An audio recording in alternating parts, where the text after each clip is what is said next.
The Grand Assembly Hall was the largest structure ever built by the Galactic Concorde.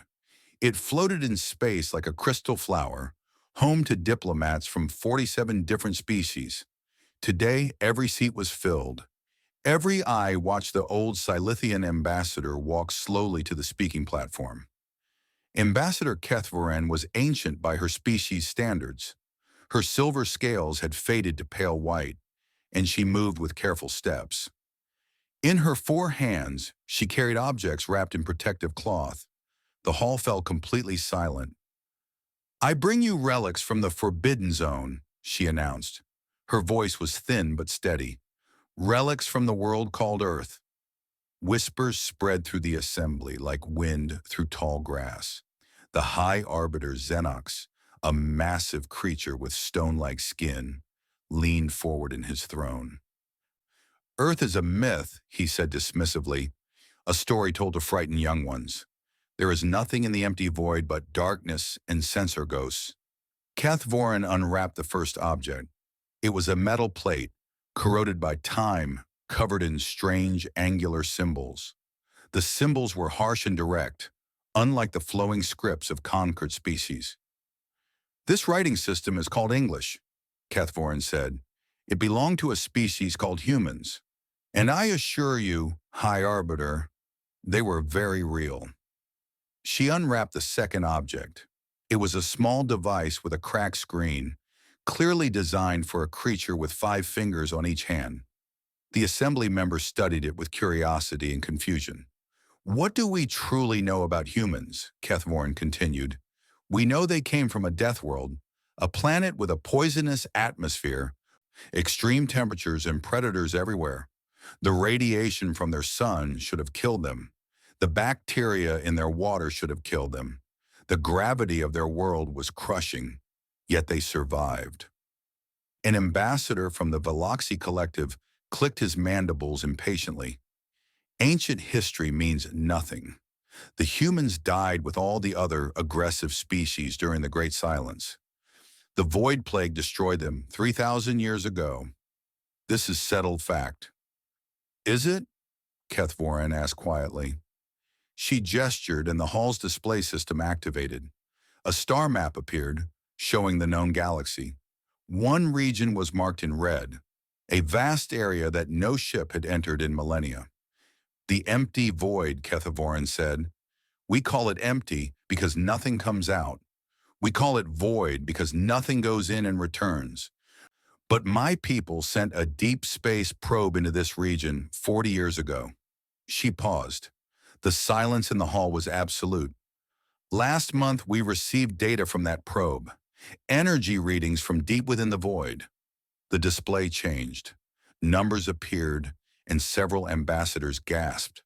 The energy signatures were enormous, larger than anything the Concorde could produce, larger than anything they had ever imagined. "These readings suggest thousands of vessels," Kethvoren said, "perhaps millions, moving in perfect formation." High Arbiter Xenox stood. His massive form cast shadows across the platform. Sensor errors, radiation echoes. The void plays tricks on instruments. "We have known this for centuries." "Perhaps," Kethvoren agreed, "but I am old, High Arbiter. I have read the ancient records that most have forgotten. I have studied the accounts from before the Great Silence. Do you know what the elder species said about humans?" She looked around the hall at the assembled representatives. Each one came from a species that had achieved space travel. Each one believed their civilization was advanced and powerful. "They said humans were impossible," Kethvoren continued. "They said no species should be able to survive on such a hostile world. They said human adaptability broke the rules of biology. They said human determination broke the rules of psychology.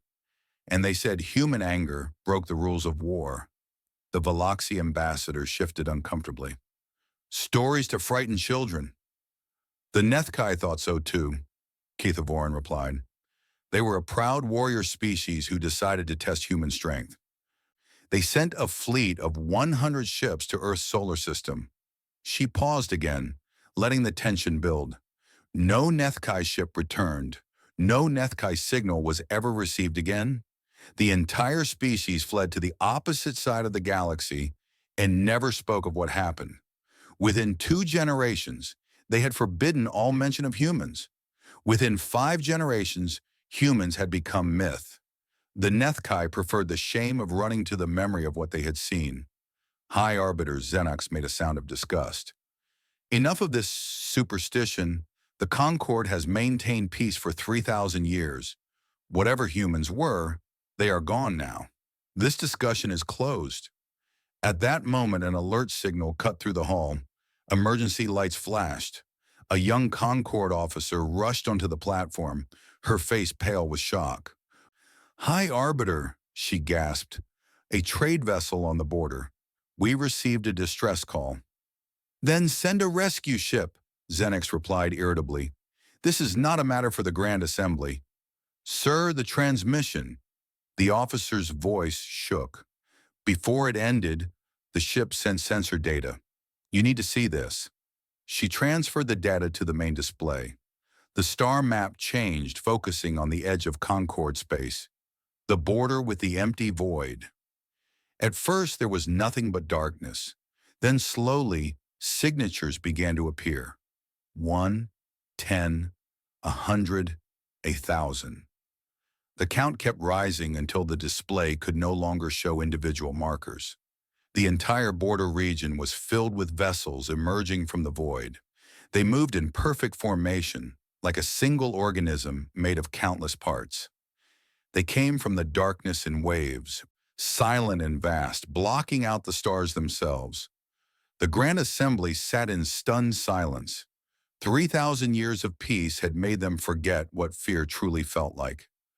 Now, watching the impossible fleet emerge from legend into reality, they remembered. Keitha Voran looked at the display with sad, knowing eyes. "The humans," she said softly, "are coming home." Commander Rethal had served in the Concord Defense Fleet for 30 years. He had seen pirates, smugglers, and border disputes. He had never seen anything like this. His patrol group of 12 ships hung in space near the border world of Thesson 4. Before them stretched the human Armada. The smallest human vessels were 3 times larger than his flagship. The largest ones were the size of small moons. Their hulls covered in structures and weapons that his sensors could not identify. "How many?" Rethal asked quietly. His sensor officer's voice trembled. "Sir, our systems cannot count them all. Conservative estimate is 200,000 vessels in this sector alone. Long-range scans suggest this is only a small portion of their total force." Rethal closed his 4 eyes briefly. His species, the Kethamar, were known for their calm nature. Right now, he did not feel calm at all. "They are hailing us," his communications officer announced. "On screen." The display flickered, and Rethal saw a human for the first time. She was smaller than he expected, with pale skin and silver hair pulled back from her face. Her eyes were dark and steady, holding an expression that seemed somehow ancient. She wore a simple uniform with no decorations except a small symbol over her heart. "I am Admiral Helena Vance of the Human Continuity," she said. Her voice was calm and measured. "We detected your probe entering our space several decades ago. We have come to investigate and to introduce ourselves. We mean no harm to you or your people." Rethal found his voice. "Admiral, the Galactic Concord has believed your species extinct for 3,000 years." The human smiled slightly. It was a strange expression, showing teeth in a way that could have been threatening, but somehow was not. "We have been away," she said simply. "We needed time to grow." "Away where?" "The empty void contains nothing. Our scientists have confirmed this for millennia." Admiral Vance made a small gesture. The display changed to show a map unlike anything Rethal had seen before. It showed the Milky Way galaxy, marked as Home Galaxy. Beyond it, connected by lines of travel, were other galaxies, 11 of them, each marked with human symbols. The void was not empty, Admiral Vance explained. It was a path. While your Concord developed in this region of space, humanity expanded in the opposite direction. We currently inhabit 11 galaxies. Rethal felt the blood drain from his face. 11 galaxies. The Concord had barely explored a fraction of one. Why? He managed to ask. Why did you leave? The Admiral's expression changed. For a moment she looked incredibly sad, as if carrying a weight too heavy for one person to bear. Because we remembered what we were, she said. In our youth, we were violent, aggressive. We conquered and destroyed because we were afraid, and our fear made us dangerous. The other species of this galaxy were right to fear us. We were not good neighbors. She paused, and when she spoke again, her voice was softer. So we left. We spent 3,000 years asking ourselves one question. What kind of people do we want to be? We built our civilization on the answer. We did not return until we were certain we could be trusted. Rethal did not know what to say. He had expected monsters, conquerors, destroyers. Instead, he found something he could not understand. A species that had chosen exile to become better. What do you want from us? He finally asked. Nothing, Admiral Vance replied. We want nothing from the Concord. We came to see if this region had recovered from the Void Plague. We came to offer friendship. If friendship is wanted, we came to watch and learn and perhaps someday to rejoin the galactic community, but only if we are welcome. Before Rethal could respond, an alert sounded on his ship. His sensor officer called out with barely controlled panic. Commander, long-range sensors are detecting something else, coming from deep space, not from the void, from the opposite direction. Admiral Vance's expression hardened. The sadness in her eyes was replaced by something cold and focused. They followed us, she said quietly. Who? Rethal demanded. What is coming? The Admiral turned to look at something off-screen, receiving information from her own sensors. When she looked back, her face was grim. Commander, I must ask you to return to your government immediately. Tell them what you have seen. Tell them about us. But more importantly, warn them about what follows. Admiral, what follows? We call it the consumption. It is the reason we expanded into the void in the first place. It is the reason we built our Armada. And it is the reason the Void Plague killed so many species 3,000 years ago. Rethal felt cold spreading through his body. The Void Plague was a natural disaster, a disease that spread through hyperspace. No, Admiral Vance said. The Void Plague was a weapon, a scouting tool sent by the consumption to test which species would resist and which would surrender. The consumption has been waiting for 3,000 years, Commander. Watching, learning, preparing. Preparing for what? Admiral Vance looked directly at him, and in her ancient eyes he saw something that terrified him more than the Armada, more than the impossible fleet surrounding his tiny ships. He saw experience. He saw memory. He saw someone who had fought this enemy before and knew exactly what was coming. Preparing to finish what has started, she said. The consumption feeds on galaxies, Commander. It has destroyed civilizations beyond counting. 3,000 years ago, it came for yours. We stopped it. We sacrificed everything we had to stop it. Her voice dropped to barely a whisper. And now it has returned to try again. The transmission ended, leaving Rethal staring at empty space in the impossible human fleet. Behind them, in the darkness between stars, something ancient and hungry was awakening. He ordered his ships to maximum speed. The Concord needed to know. The legends had returned, and they had brought a warning. The Grand Assembly had never seen such chaos. Representatives from 47 species screamed at each other, their voices mixing into a wall of noise. Fear had destroyed 3,000 years of careful diplomacy in a single day. High Arbiter Xenox struck his speaking staff against the platform, demanding silence. Slowly the hall quieted, Every face turned toward the center, where a human stood for the first time in recorded history. Admiral Helena Vance appeared small among the massive alien delegates. Yet somehow she commanded the room simply by existing. Beside her stood Ambassador Keth Voren, looking vindicated but taking no pleasure in being right. "Show them," Vance said to the AI historian, scholar Yenny 6. The artificial being activated the hall's display system. Images appeared, pulled from human archives and translated into Concord languages. The assembly watched in silence as 3,000 years of hidden history unfolded before them. "This is the consumption," Yenny 6 explained, displaying something that made several delegates cry out in horror. It was not a creature in any normal sense. It was darkness given form, a writhing mass of shadow that moved through space like smoke through air. Where it touched matter, that matter ceased to exist, absorbed into the consumption's endless body.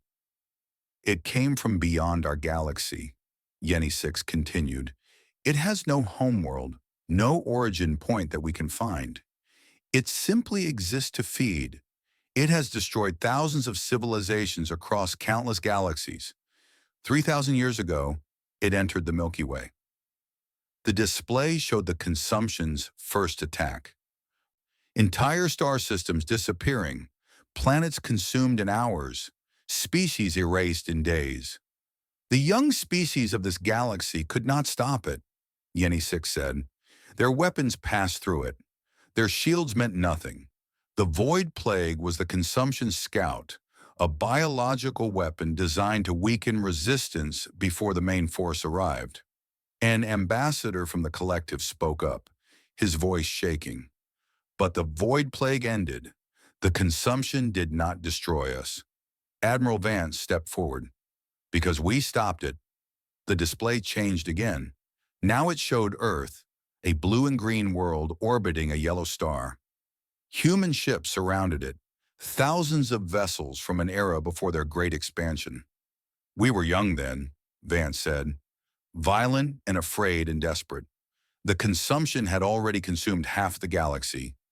Every species it touched was gone. We were next." She paused, her ancient eyes distant with memory. "We fought. We died. We threw everything we had against the darkness, and it was not enough. The consumption reached our solar system. It consumed our outer planets, our colonies, our defense stations. It reached Earth." The assembly watched, transfixed, as the display showed the final battle for humanity's homeworld. Ships exploding like stars. The consumption growing larger with every victory. "We had one option left," Vance continued. "Earth's core contained enough energy to create a temporary barrier, a wall of fire that even the consumption could not cross quickly. But releasing that energy required destroying our world." Catherine spoke softly. "You sacrificed your homeworld." "Yes." Vance's voice was steady, but something in her eyes revealed the cost. "Every human who remained on Earth died in an instant. Billions of lives, our history, our art, our memories, all gone in a flash of light. But the barrier held. For 500 years, the consumption could not advance. That time allowed us to evacuate the surviving humans and retreat into the void." The Veloxy ambassador clicked his mandibles nervously. "You ran." "We regrouped," Vance corrected. "We spent 3,000 years preparing for this moment. We built ships and weapons beyond anything this galaxy has seen. We expanded into 11 galaxies, growing our numbers and our strength. We knew the consumption would return. We made sure we would be ready." As if on cue, alarms began sounding throughout the station. Emergency messages flooded the display system. Sector after sector reported the same thing. The consumption had arrived. The display showed the edge of Concord space. A wall of darkness was advancing, blotting out stars as it moved. 3 colony worlds had already gone silent. A Concord defense fleet had engaged the enemy and been destroyed in seconds. Panic erupted in the assembly. Delegates screamed and pushed toward the exits. High Arbiter Xenox tried to maintain order, But even his massive voice could not compete with pure terror. Admiral Vance did not move. She stood calmly at the center of the chaos, waiting for the panic to subside. When the room finally quieted, she spoke. "You cannot defeat this enemy alone. Your weapons will not work. Your shields will not hold. Everything you have built will be consumed." High Arbiter Zenek's stone face showed something it had never shown before. Fear. "Then what hope is there? Why did you come here if not to save us?" Vance looked at him with an expression that mixed sadness, determination, and something that might have been hope. "We came because we remember what it means to face extinction alone. We came because no species deserves that fate. We came because 3,000 years ago, we asked ourselves what kind of people we wanted to be." She gestured and the display changed one final time. It showed the human armada in full, millions of vessels arranged in formations that stretched across light years. Weapons charged, shields raised, ready for war. "We did not come to watch your galaxy die," Admiral Vance said. "We came to fight for it." She turned to face the assembly, and her voice rang through the hall like a battle cry. "The consumption believes it will feed again. It believes nothing can stop its hunger. It has forgotten what happened 3,000 years ago. It has forgotten what humans are willing to sacrifice." Her eyes blazed with 3,000 years of preparation, of grief, of determination. "We are here to remind it." Commander Rethal had thought he understood the human armada.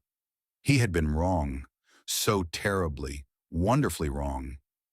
The empty void opened like a door, and the full might of the human continuity poured forth. Ships beyond counting emerged from the darkness. They came in waves that seemed endless, each wave larger than the last. The smallest human vessels were destroyers the size of conquered battleships. The largest were mobile worlds, fortress ships that carried populations in their bellies. Rethal stood on the bridge of his tiny patrol ship, watching his sensors overload as they tried to count the incoming fleet. 2 million, 5 million, 10 million. The numbers kept climbing until his system simply gave up and displayed a single word: uncountable. But what amazed him most was not the warships. Behind the military vessels came something else entirely. Hospital ships marked with symbols of healing, transport ships designed for evacuation, construction vessels carrying materials to rebuild destroyed worlds. The humans had not come only to fight, they had come to save. Admiral Vance's voice echoed across every frequency, reaching every ship in the region, conquered and human alike. "All conquered vessels, fall back to protected positions. Human fleet will engage the enemy. Your task is to assist with civilian evacuation. Every life saved is a victory." Rethal wanted to argue. His warrior's pride demanded that he fight alongside these strange allies. But as he watched the human armada move toward the consumption, he understood. His weapons would be useless against this enemy. His ship would be destroyed in seconds. The humans were not insulting his courage. They were protecting his life. The first wave of human ships reached the consumption's advancing edge. The darkness reached out to embrace them, to feed on them as it had fed on everything else. And then something impossible happened. Human weapons fired. Rethal had never seen anything like it. Beams of light that seemed to cut reality itself. Missiles that exploded into miniature suns. Shields that bent space around them, deflecting attacks into other dimensions. The consumption screamed, a sound that should not have been possible in the vacuum of space. A psychic howl of pain and surprise. For the first time in its eternal existence, the consumption was being hurt. The battle spread across thousands of kilometers. Human ships moved with perfect coordination, each vessel knowing exactly where every other vessel would be. They fought as a single organism, adapting to the consumption's attacks faster than it could adapt to theirs. But the consumption was vast. Larger than it had been 3,000 years ago, it had spent millennia feeding in other galaxies, growing stronger, preparing for this return. For every tendril the humans burned away, two more emerged from the darkness. Admiral Vance watched the battle from her flagship, the Remembrance of Earth. Her tactical display showed the terrible mathematics of the engagement. Human ships were being destroyed. Not many, but enough. The consumption was pushing forward, gaining ground despite their resistance. Admiral, her first officer reported, projections show the enemy will breach our line within 6 hours. Estimated losses at current rate. 40% of the fleet. Vance nodded slowly. She had known this moment would come. 3,000 years of preparation, and still the consumption might be too strong. Initiate Project Prometheus, she ordered. The bridge fell silent. Every officer knew what those words meant. They had trained for this moment, hoped it would never come, but prepared nonetheless. Deep within the human formation, a ship unlike any other began to move forward. It was spherical, covered in strange machinery, glowing with energy that hurt to look at directly. This was Prometheus, humanity's final weapon. A second artificial sun, built over centuries, designed to burn the consumption out of existence. There was only one problem. Prometheus would sterilize everything within 3 light years when it detonated. 3 human colony worlds lay within that radius. 12 million people who could not be evacuated in time. Message from the colony worlds, Admiral, her communications officer reported, his voice thick with emotion. They vote unanimously to proceed. They say, he paused, struggling to continue. They say they remember Earth. They say it is their honor to hold the line. Vance closed her eyes. 12 million people choosing to die so that trillions might live. This was what humanity had become in their 3,000 years of isolation. Not conquerors, not destroyers, protectors willing to pay any price. Begin evacuation of everyone we can reach, she ordered, and charge Prometheus. The weapon began to glow brighter. Across the battlefield, human ships received the signal. They redoubled their attacks, buying time for the weapon to charge, knowing that many of them would not survive to see it fire. And then, for the first time in all of recorded history, the consumption spoke. The voice seemed to come from everywhere at once, a terrible sound that echoed in every mind across the battlefield. It was old beyond comprehension, hungry beyond imagination, and absolutely certain of its own supremacy. You cannot kill hunger, it said. I have consumed galaxies. I have ended civilizations beyond counting. You are nothing. Admiral Vance opened a channel, broadcasting her response to every ship, every planet, every being listening. We're not trying to kill you, she said calmly. We're teaching you to fear. Prometheus reached full charge. Across the human fleet, crews transmitted their final messages to loved ones. On 3 colony worlds, 12 million humans looked up at the sky and waited for the light. Fire, Admiral Vance ordered. The universe turned white. 6 months had passed since the Battle of the Burning Void. Where Prometheus had detonated, a new nebula glowed with golden light. The consumption's remains had been converted into harmless stellar matter, scattered across space in patterns that almost looked beautiful. The entity itself had not been destroyed entirely. Nothing could truly destroy something so vast and ancient, but it had been wounded in ways it had never experienced before, and it had fled beyond the galactic rim to lick its wounds. The Concord species were still trying to understand what they had witnessed. They had watched humanity sacrifice 3 colony worlds, 12 million lives, without hesitation. They had watched human crews fly their ships directly into the consumption's heart, knowing they would not return. They had watched legends become real and reality become legend. On Nexus Prime, the Grand Assembly gathered once more. The hall that had seen so much fear and chaos now held something different. Hope, perhaps, or wonder. or simply the quiet awareness that everything had changed. High Arbiter Xenox rose to speak. His stone face, usually so stern and proud, showed something softer now. The Galactic Concord has voted unanimously, he announced. We offer the human continuity full membership in our alliance. Equal status, equal voice, equal partnership. Admiral Helena Vance stood among the delegates, surrounded by officers who had fought beside her in the battle. She looked tired in a way that went beyond physical exhaustion. Ancient, worn, but also somehow at peace. We are honored, she said, truly honored, but we must decline. Murmurs of confusion spread through the hall. Kethivoran stepped forward, her old scales catching the light. Admiral, why? After everything you have done for us, why refuse our offer of friendship? Vance smiled gently. We do not refuse friendship. We simply know ourselves too well to accept equal partnership. Not yet. She walked to the center of the platform, addressing the entire assembly. 3,000 years ago, we were monsters. We conquered. We destroyed. We spread across the stars like a plague of our own. The other species of this galaxy were right to fear us, right to tell stories about our violence and our anger. She paused, letting the words settle. We have changed. We chose to change.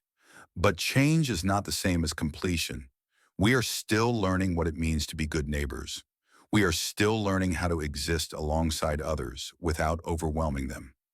If we join your concord as equals, our numbers, our technology, our strength would dominate everything. We would become the center of your alliance whether we wished it or not, and that is not the relationship we want. High Arbiter Xenox tilted his massive head. Then what do you propose? A partnership, Vance replied. We will serve as protectors. We will watch the borders, guard against threats, and share our knowledge with any who ask. But we will not vote in your assemblies. We will not influence your policies. We will be neighbors, not rulers, friends, not masters. She looked around the hall at the dozens of different species, each one unique, each one precious. We need time to learn how to live among you without overshadowing you. Perhaps in another 1,000 years, we will be ready for equal partnership. Until then, let us simply be your guardians. The assembly voted to accept the proposal. It was the beginning of something new, something that had never existed in galactic history. A species powerful enough to conquer everything, choosing instead to protect it. 2 weeks later, a memorial ceremony was held in the Golden Nebula, where Prometheus had detonated. Ships from every Concord species gathered alongside human vessels to honor the fallen. 17 million humans had died in the battle in the Prometheus deployment. Their names were read aloud in a ceremony that lasted 47 days. Every name, every life, every sacrifice acknowledged before the watching galaxy. Rethal attended as a representative of his people. He watched human officers weep openly as the names were read, their grief on display for all to see. These were not the emotionless warriors of legend. These were people who felt every loss, who mourned every death, who understood exactly what they had given up. When the ceremony ended, Admiral Vance approached him. She looked smaller somehow, as if the weight of command had finally caught up with her. You fought well, Commander, she said. Your evacuation efforts saved thousands of lives. Rethal did not know what to say. What words could match what he had witnessed? Why? He finally asked. Why sacrifice so much for species who feared you? Who told stories about your violence? Who wanted to destroy you? Vance looked out at the Golden Nebula, the grave of so many of her people. Because that is who we chose to be, she said simply. The old legends were true. Humans are stubborn. Humans are angry. Humans are dangerous beyond measure. But the legends missed the most important part. What part? Vance turned to face him, and in her ancient eyes, Rethal saw something that would stay with him for the rest of his life. Not pride, not triumph, just a deep, quiet certainty. Humans are dangerous because we will fight for anything we love. And somewhere in our 3,000 years of exile, we learned to love everyone. Far away on the edge of the galaxy, a fragment of the consumption drifted in the darkness. It carried within itself something new, something it had never experienced in its eternal existence. Memory of pain, memory of defeat, memory of a species that burned like stars and refused to be consumed. For the first time since the universe was young, the consumption did not advance. It waited. It watched. It feared. And across the golden light of a memorial nebula, 17 million human voices echoed in the quantum foam of space, their final words carrying forward through eternity. We hold the line.